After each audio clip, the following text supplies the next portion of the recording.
Cell Organelles by Sofia Gutierrez 12A. So as you can see, there are a lot of organelles in a cell, but today I'm just going to talk about 8. Starting off with the nucleus, then the mitochondria, ribosomes, endoplasmic reticulum, Golgi complex, vacuole, peroxisomes, and lysosomes. Starting off with the nucleus is the most important organelle in the cell. It contains the genetic material, the DNA, which is responsible for controlling and directing all activities of the cell. More specifically, it controls the heredity characteristics of an organism. It is responsible for protein synthesis, cell division, growth, and differentiation.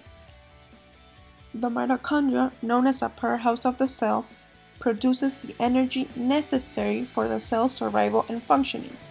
Through a series of chemical reactions, mitochondria breaks down glucose into an energy molecule known as adenosine triphosphate, which is used to fuel various other cellular processes. The next organelle that I'm going to talk about are ribosomes. Ribosomes are really important because they are responsible for protein synthesis. Free ribosomes in particular are really important because they produce proteins essential for internal cellular activity, which are not synthesized elsewhere. Without free ribosomes, the various components of the cell could not function. The ER, in short for endoplasmic reticulum, can either be smooth or rough, and it is a continuous membrane system that forms a series of flattened sacs within the cytoplasm of eukaryote cells and serves multiple functions, being important particularly in the synthesis, folding, modification, and transport of proteins. The Golgi apparatus is an organelle in eukaryotic organisms that moves molecules from the endoplasmic reticulum to their destination. Their main function is to deliver vesicles or packets of various cells products to different locations throughout the cell. The Golgi also has important functions in tagging vesicles with proteins and sugar molecules, which serve as identifiers for the vesicles so they can be delivered to the proper target.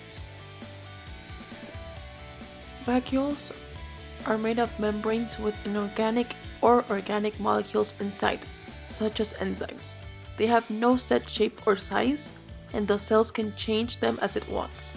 They are in most eukaryotic cells and do many things.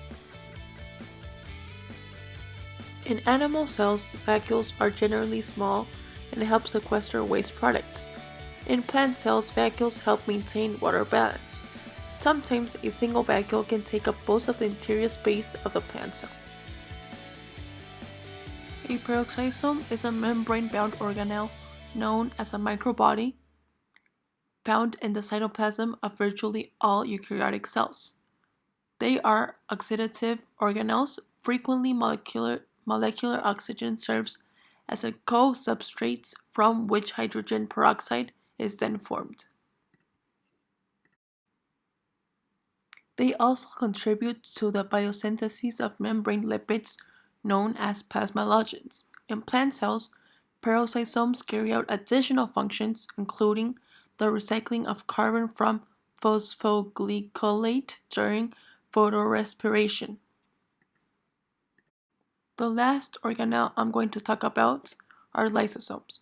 It is a membrane-bound cell organelle that contains digestive enzymes.